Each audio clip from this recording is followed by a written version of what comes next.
Politics. As Israeli Facebook politicians now allows politicians If to anyone, pay. including a politician, North is Korean saying dictator things- Kim Jong-un. But very little. We do not want war.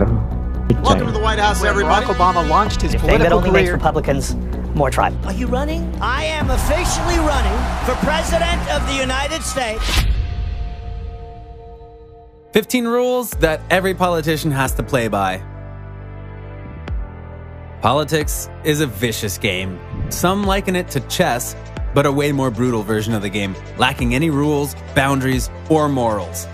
Perhaps the last two parts are true, but the idea that the game of politics has no rules is an illusion that only those who have never played the game might think.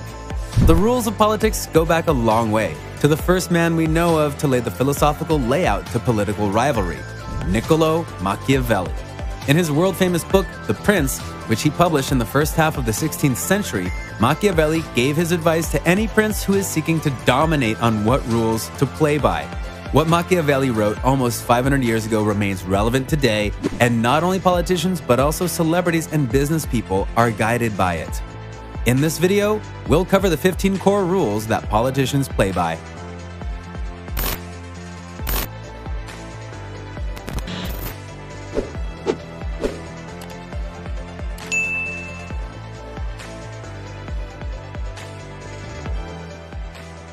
Number 1, reputation management. As a politician, you need to make sure that people see you in the right light.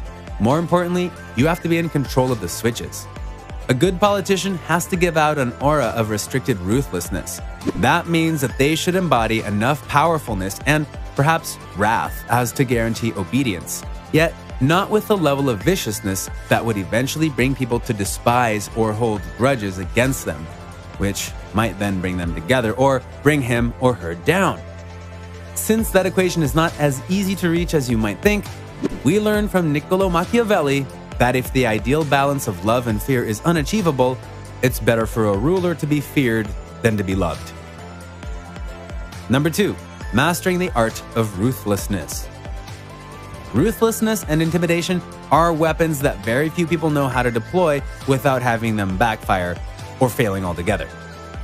We see politicians, mob lords, even people in show business committing acts that are meant to intimidate but end up being struck with revenge or public disgrace because they didn't know when exactly to do it. Honestly, I think you should let me run the country, you run CNN, and others might act ruthlessly, yet in a way that doesn't exactly link the act to its purpose. Such acts of ruthlessness have to be carried out when they're least traceable so as to not be stuck to the politician's name, yet clearly enough as to send the right message to the right person. More importantly, they have to avoid offending the wrong person. Number 3, not feeling too passionately towards people. Successful politicians don't let their feelings towards anyone grow out of control, whether these feelings are good or bad, and whether these people are friends or enemies. They don't trust a friend enough in a way that will allow them to be used by that friend, nor do they hate an enemy so blindly so as to miss their points of strength.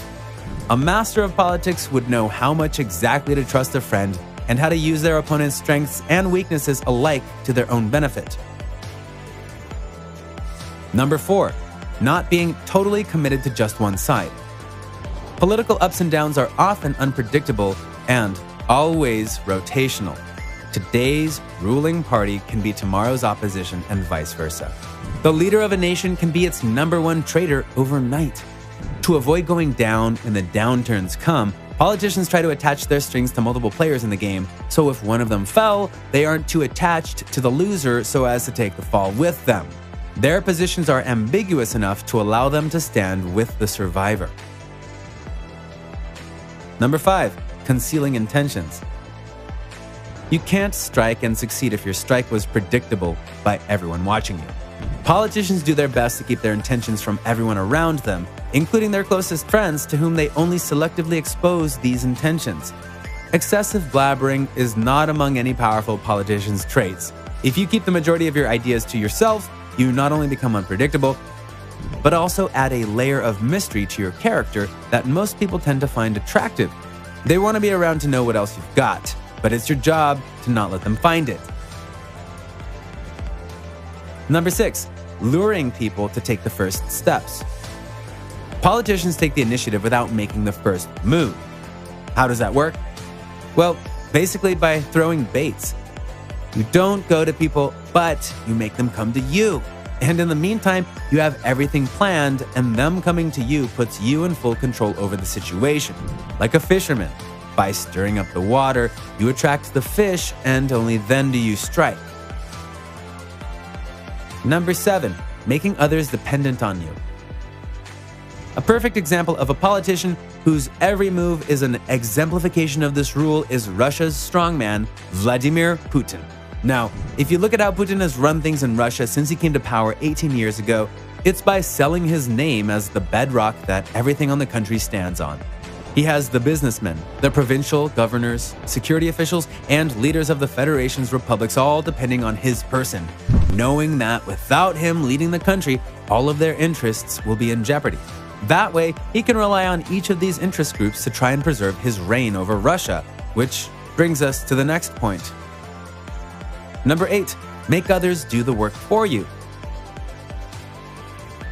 There's not a person in the world that can achieve great things with their solo effort. Such grand achievements are only possible if you are capable of capitalizing on other people's work.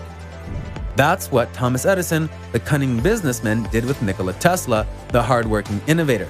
Instead of doing the work himself, he gained credit over Tesla's work. Steve Jobs is another example. Jobs didn't do the coding himself, but he knew who to take under his wing. In the field of politics, where someone is trying to influence large institutions or perhaps whole states, no one stands a chance doing it on their own. Number 9, say less than you're planning to do.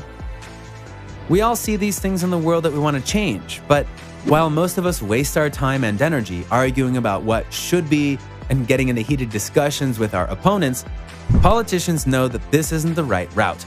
Arguing and getting into verbal clashes raises your opponent's alertness. If you want to make a change, you need to catch them off guard by lowering their resistance. That will only happen if you keep your ideas and plans as silent as possible. Don't argue too much and don't threaten often. Number 10, branding yourself as a scarce gem. There's one thing that can cause the greatest detriment to a politician's value, both in the public sphere and among their associates. That is being too available at all times. Being exposed is one thing, but getting too caught up in the limelight will only gradually lower your value.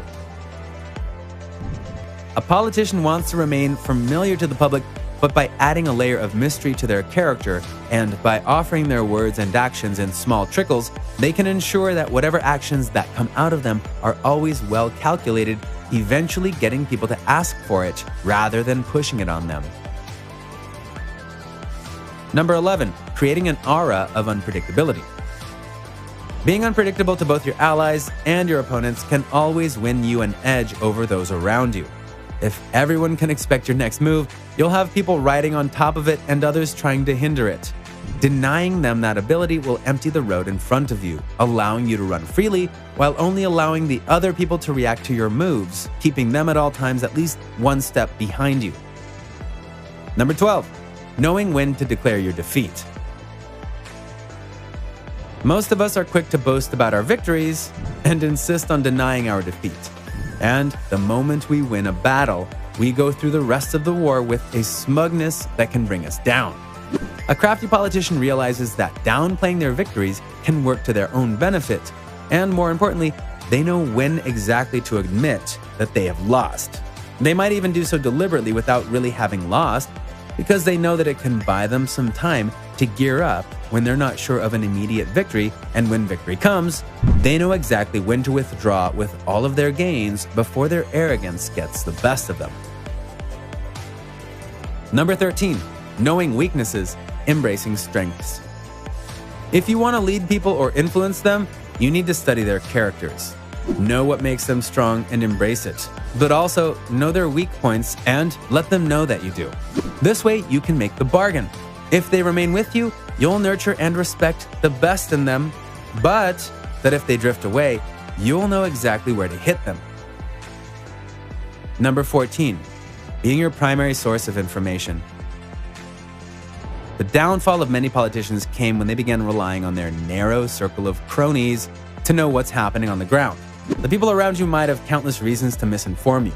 They might want to preserve your good mood with delusions or influence your decisions to their own benefit, but against yours. A politician, no matter how high in the hierarchy, has to get out and find answers firsthand.